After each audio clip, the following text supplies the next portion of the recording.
अगर ये 3 बातें अपनी औलादों से छुपाओगे तो बुढ़ापे में कोई भी आपका सहारे की लाठी नहीं बनेगा। प्यारे बंधुओं, आज कथा के जरिए हम जानेंगे कि वो कौन सी 3 बातें हैं जो भूल कर भी अपनी औलादों से नहीं छिपाना चाहिए। तो आपका ज्यादा वक्त न लेते हुए वीडियो को शुरू करते हैं। पर कथा शुरू करने से पहले ये जान लेते हैं कि गरुड़ पुराण में कहा गया है कि कथा को कभी अधूरे में नहीं छोड़ना चाहिए। ऐसा करने वाले पाप के भागीदारी में आते हैं।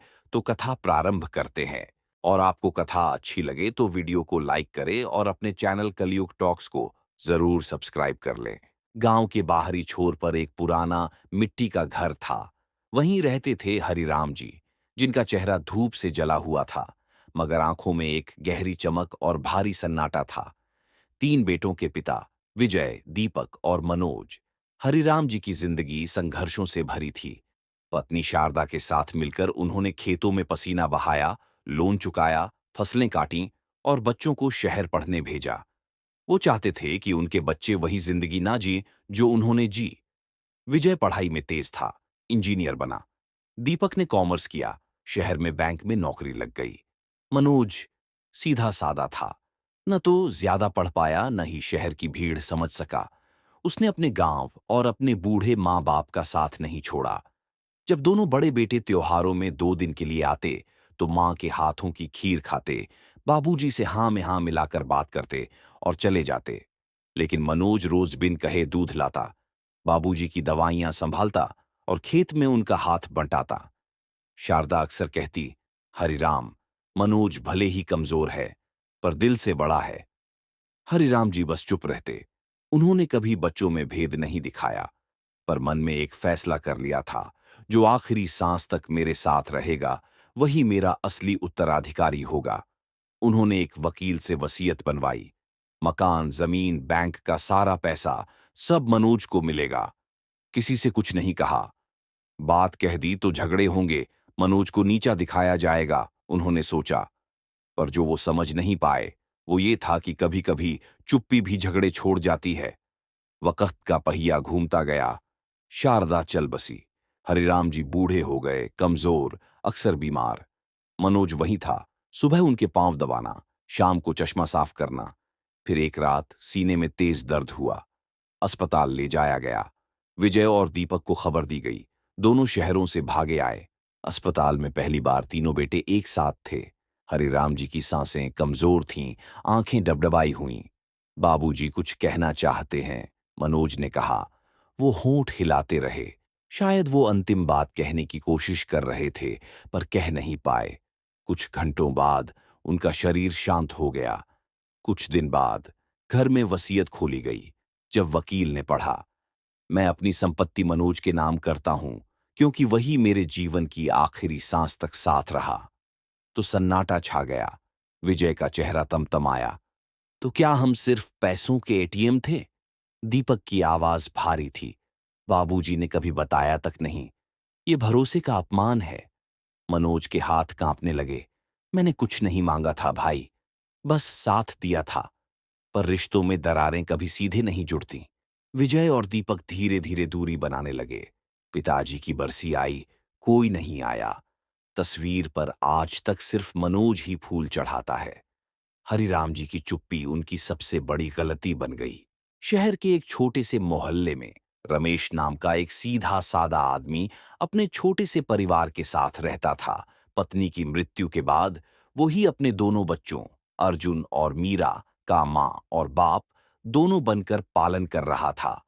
रमेश एक स्कूल में विज्ञान का शिक्षक था। पढ़ाना उसका शौक था और बच्चों को समझाना उसकी सबसे बड़ी ताकत। लेकिन समय की मार ने उसे भी नहीं छोड़ा। स्कूल की फंडिंग कम हो गई और एक दिन रमेश को अचानक बता दिया गया, आपकी सेवाओं की अब जरूरत नहीं रही। उस दिन के बाद उसकी जिंदगी जैसे रुक गई। हाथ में कोई और हुनर नहीं था। उम्र हो चुकी थी 45 के पार, और सामने 2 मासूम चेहरे थे जो रोज उससे उम्मीद लगाए रहते थे। हर सुबह रमेश पुराने टाइम टेबल के हिसाब से उठता, स्कूल की पुरानी कॉपी उठाता और अपने कपड़े पहनकर घर से निकल जाता। मीरा भागकर उसके टिफिन में परांठा रखती और अर्जुन कहता, पापा, आज वाला चैप्टर समझ नहीं आया। शाम को समझा दोगे? रमेश मुस्कुरा देता, सिर हिलाता और अंदर से टूट जाता। दरअसल वो स्कूल नहीं, हर रोज एक नई जगह नौकरी ढूंढने जाता। कभी किसी दुकान पर, कभी किसी लाइब्रेरी में, कभी कोचिंग क्लासेस के बाहर घंटों खड़ा रहता, बस इस उम्मीद में कि कोई पूछेगा, भाई साहब, कुछ काम चाहिए? लेकिन काम तो दूर, किसी ने ढंग से बात भी नहीं की। घर की हालत धीरे धीरे बिगड़ने लगी। राशन सीमित हो गया, दूध हफ्ते में एक दिन ही आता, बिजली का बिल टलता रहा। लेकिन बच्चों से रमेश ने एक शब्द नहीं कहा। उसे लगता था, मैं पिता हूं, मेरा काम है बच्चों को बचाना, ना कि उन्हें चिंता देना। पर एक रात रमेश चुपचाप अपने कमरे में बैठा रो रहा था। उसके हाथ में नौकरी के रिजेक्शन लेटर थे। अचानक दरवाजा खुला और अर्जुन खड़ा था। पापा, आपने कभी नहीं रोया था, क्या हुआ? रमेश घबरा गया, लेकिन अब कुछ छुपाने को बचा नहीं था। वो टूट गया, बिखर गया और पहली बार अपने बेटे को सारी सच्चाई बता दी। कुछ पल का सन्नाटा छाया रहा। फिर मीरा पास आई, उसके आंसू पोंछे और बोली, पापा, आप सुपर हीरो हो। आपने इतने दिन अकेले ये सब सहा, सिर्फ हमारे लिए। अब हम भी आपके साथ हैं। अर्जुन ने धीरे से कहा, अगर आप हमें बताते तो हम कुछ मदद कर सकते थे। अब हम सब मिलकर इससे बाहर आएंगे पापा, वादा है। उस रात रमेश को नींद आई, महीनों बाद चैन की नींद। अगले दिन से बच्चों ने भी साथ देना शुरू किया। अर्जुन ने बच्चों को ट्यूशन पढ़ाना शुरू किया। मीरा घर के छोटे मोटे खर्च संभालने लगी। कुछ ही महीनों में रमेश को एक नई कोचिंग में विज्ञान पढ़ाने का मौका मिला और इस बार उसने पहले ही दिन बच्चों से कहा, ये नौकरी मुझे तुम दोनों की वजह से मिली है। अब से हम कुछ भी एक दूसरे से नहीं छुपाएंगे।